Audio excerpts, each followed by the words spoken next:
اللہ اکبر اللہ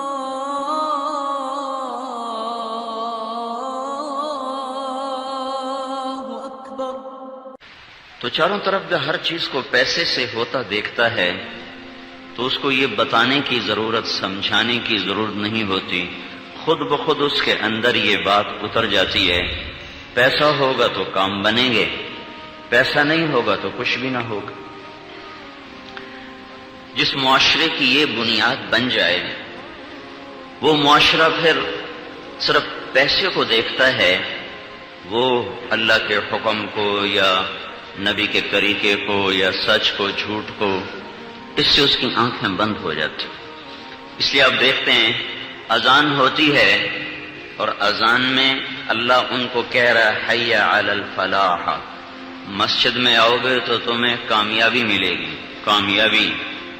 98% دکاندار مسجد پہ بیٹھے ہوتے ہیں کیونکہ ان کو مسجد میں جا کے کامیابی نظر ہی نہیں آتی، وہ تو اس 15 منٹ میں جو گاہک آئیں گے اور اس سے وہ پیسے بنا لے گا، اس کو تو اس میں کام بنتے نظر آتے ہیں۔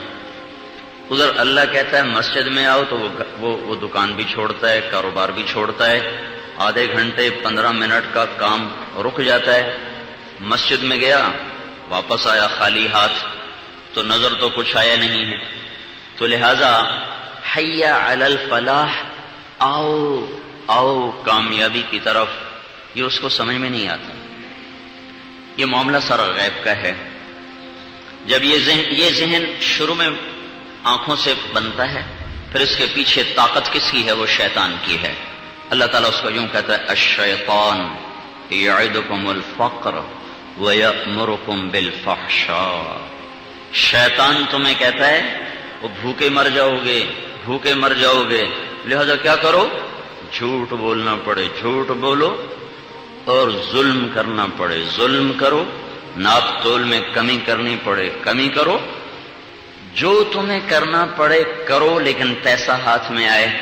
عورت کو جسم بیچنا پڑے بیچے، عزت کو نیلام کرنا پڑے کر دے، اسے گھنگرو باندھ کے ناچتے ہوئے پیسہ ملے تو وہ ناچے گی، اسے جسم عزت کو بیچتے ہوئے پیسہ ملے وہ بیچے گی، اسے پوسٹر کی زینت بنتے ہوئے پیسے ملیں وہ بن جائے گی، کیونکہ آنکھوں نے دیکھا پیسے سے کام بنے۔ شیطان نے کہا پیسہ ہے تو سب کچھ، الشیطان یعدکم الفقر ویأمرکم بالفحشاء۔ اس وقت ہمارا معاشرہ اس بنیاد پہ ہے، اس بنیاد پہ چلنے والے معاشرے کو اسلام پہ نہیں لایا جا سکتا۔ لا